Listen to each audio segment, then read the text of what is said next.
A few weeks ago, FlexiSpot, a standing desk brand, reached out to me and asked if I'd like to test one of their new products, the E7 standing desk. But since our channel is mainly focused on Mac-related content, I was a bit hesitant at first. But then I realized how much a standing desk has improved my posture as well as my workflow, so I thought it might be worth sharing it with you all. And I don't want this video just focus on this E7, I want to look at it from a different angle. And the best way to doing that is by comparing it with its competitor, the Motion Series for MotionGrey. So in this video, we'll compare them side by side, looking at everything from build quality, feature to pricing, so you'll have better ideas of which one might be the right fit for you. So let's start with what these two have in common. Both come in two boxes, one for the frame and one for the tabletop. They also include clear instruction with on the screw and part clearly labeled, and most of the heavy components like the two lifting columns are already pre-assembled. So putting them together is really straightforward. I'll say it took me about 15 to 20 minutes to complete the whole installation process.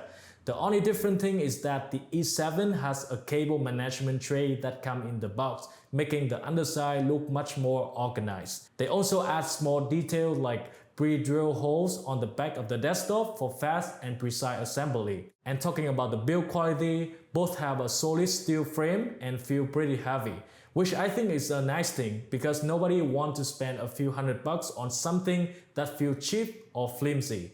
They both use dual motors for more powerful and stable movement, and the two motors are tucked away, making the underside look much cleaner compared to my old desk, where the motor stuck out and looked really unaesthetic. So FlexiSpot did not mention which motor brand they use for this E7, they just say dual motors. On the other hand, the Motion Series literally put on the headline that they are using the industry-leading dual Bosch motors. And to be honest, I was expecting a huge gap between these two motors, but after putting it through a few tests, I was a bit disappointing. First on the list is the noise level. According to my recent test, the noise level from the E7 is around 48 to 52 dB, and the Motion Series is slightly higher from 52 to 57 dB. And if you take a look at the decibel scale, anything from the range 50 to 60 is not considered a soft noise level. That means if you're working in a quiet place or at night, you will definitely notice the noise.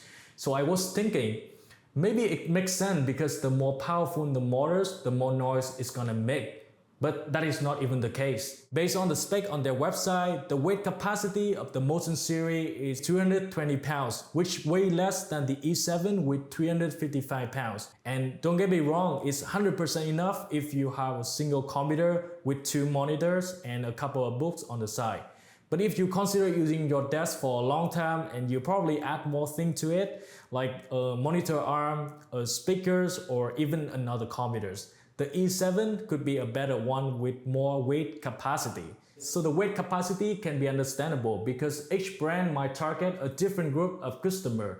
But when it comes to stability, on desks that you are going to buy, better to be sturdy. But the thing is, stability is usually not mentioned on the product page, so I have to put both tables in the real test. So I put a few small things around a cup of waters and try to push and pull the table. And you probably saw the result already. The Motion Series feels more wobbly on this test. Water splash all over the place and everything falls. The E7 on the other side is not fully stable, but I gotta say it's way less than the others. I have to push more, even change my position twice just to prove that to you. So we talk about how strong and capable each desk is. The next difference worth mentioning is the keypad, which is also an important part on a standing desk. The Motion Series comes with a pretty basic keypad, mainly for setting different height presets, and it also has a USB charging port on the side. And honestly, I have no complaint here. It does exactly what you would expect from a desk keypad. But if you're looking for something more premium and with more feature, the E7 controller might be worth checking out. It features a LED touchscreen, high preset, a USB charging port, and especially a child lock function, which might be the safety feature a lot of people are looking for. So with all of the difference in design, stability, and feature, the E7 is definitely more expensive than the Motion Series. Since their desktop use different material, it's hard to compare the total cost directly, so I just went with their lowest option And in that case, the E7 come out to be $100 more than the Motion series. Now before we get into whether it is worth to spending $100 more for extra stability or touchscreen keypad, let's just take a look at the warranty policy. The E7 from FlexiSpot, even though it's used on regular motors, comes with a 15-year warranty. Meanwhile, the Motion series, despite having a German motors, is only covered for 8 years, almost half the time. Now we already know who is the most confident about their product's long-term durability, but I mean 8 years is not short either. So to wrap it all up, if you are someone who moving a lot and just want a good-looking standing desk on a budget, the Motion series is a solid choice. But if you're thinking long-term, like using the desk for the next 5 to 10 years or even more, then definitely go with the E7. It's offers better stability, weight capacity, and most importantly, warranty. So check both them out in the description below and tell me in the comment which one did you choose and do you have any question. So see you guys in the next video and catch you soon. Bye.